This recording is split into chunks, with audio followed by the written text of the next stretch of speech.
التخصص في ضربات الجزاء الترجيحية بعد التعادل السلبي. وكالعادة تألق نادر السيد وكسب كأس السوبر والكورنر جول جول يا مدحت يا عبد الهادي. أخيرا استطاع نادي الزمالك برأس مدحت عبد الهادي أن يكتشف موقع مرمى فيكتور أونيانجو في الدقيقة 38. ريحتنا والله يا مدحت.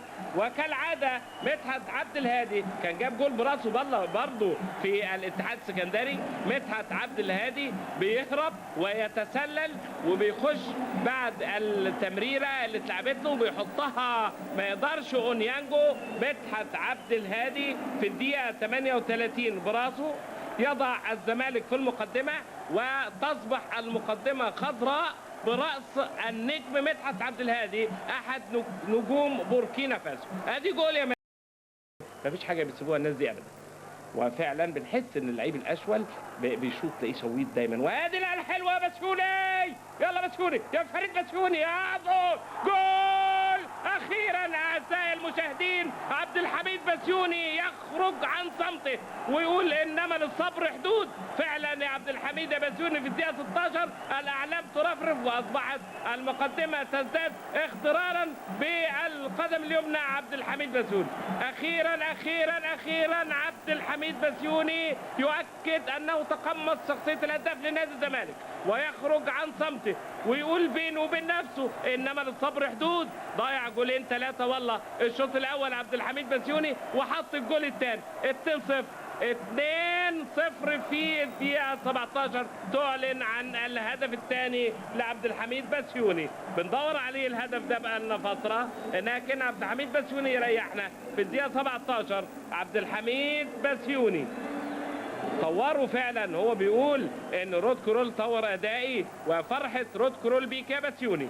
7 أهداف في الدوري العام وفي بطولات الافريقيه انما حطها بعقل والراجل جنب رجله الشمال ما قدرش يتحرك. فيكتور اونيانجو مركونه والبوس مدحت. نقدر نقول من نجوم هذا اللقاء مدحت عبد الهادي. وهجمه لطارق. واخد ناحيه الشمال وطارق لبسيوني المتحرك وماشي عبد الحميد بسيوني وبالعرض خلاص كولوبالي هوبا يا راجل جول يا اسماعيل يا كولوبالي يكمل الثلاثيه. بقول لحضراتكم ان اسماعيل كولوبالي انما الموال حلو من اوله والله الموال حلو من اوله واتلعبت نقله حلوه وبسيوني اتحرك حلو وكولوبالي جاب جول حلو والرجل قدم اليسرى لكولوبالي. هذا النجم انا بقول انه من انجح الصفقات الزملكاويه الافريقيه بعد كوارشي لان كوارشي عمل تاريخ. هو كولوبالي انما نادي الزمالك ما استفادش بيه لغايه دلوقتي ظروف الاصابات والطرد. وهو هذا النجم اذا تواجد في تشكيله نادي الزمالك سيكون ومحمد صبري سيكون لنادي الزمالك شأن كبير. في الدقيقه 24 شوف حضرتك التمريره الحلوه من طارق وتروح لبسيوني وشوف بسيوني الموال حلو.